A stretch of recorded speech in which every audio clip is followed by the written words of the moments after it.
Today's story is about a fellow called Jimmy Melrose, and around this area where I'm walking, his body was found after crashing. More on that story later.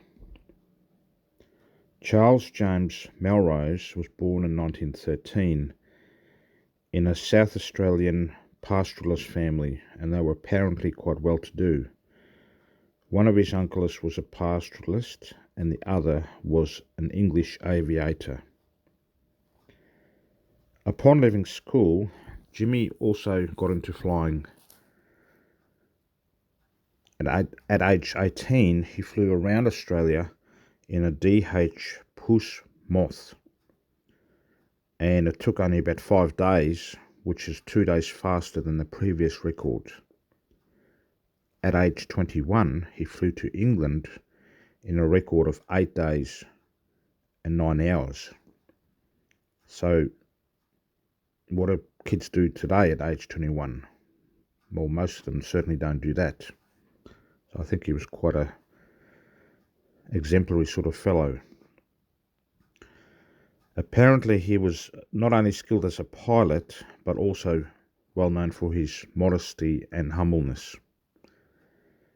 On October 20, 1934, his tiny Push Moth was one of 20 aircraft that lined up for the longest air race the world had ever known, the London to Melbourne Centenary Air Race. He was the youngest entrant amongst the cream of international flyers.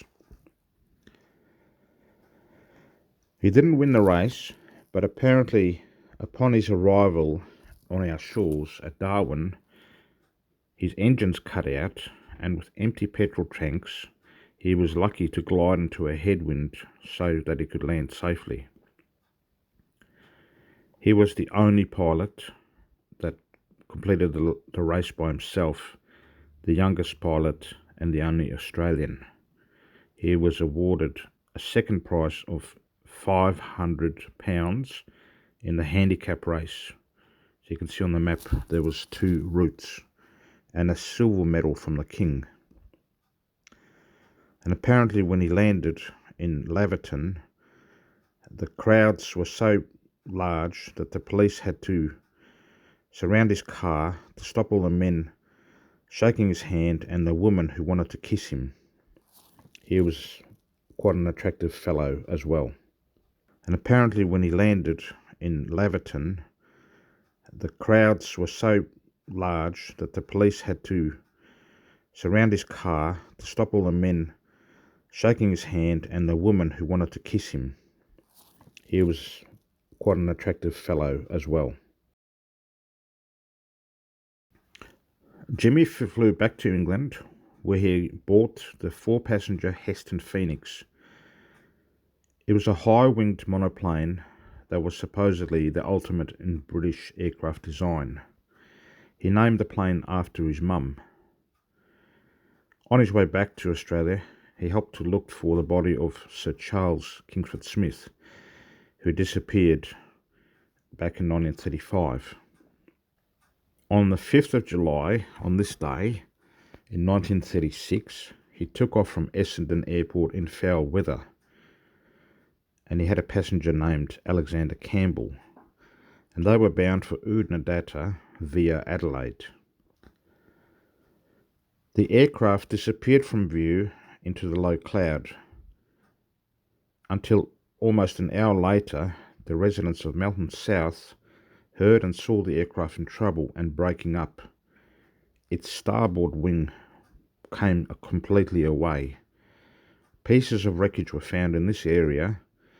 The body of Melrose was found on the east bank of the creek and Campbell on the west bank. Jimmy was only 22 years old. The tragic news flashed around the world. Among the international tributes, the London Daily Telegraph wrote that, "In the short history of aviation, there has been no more attractive figure than this adventurous and modest boy.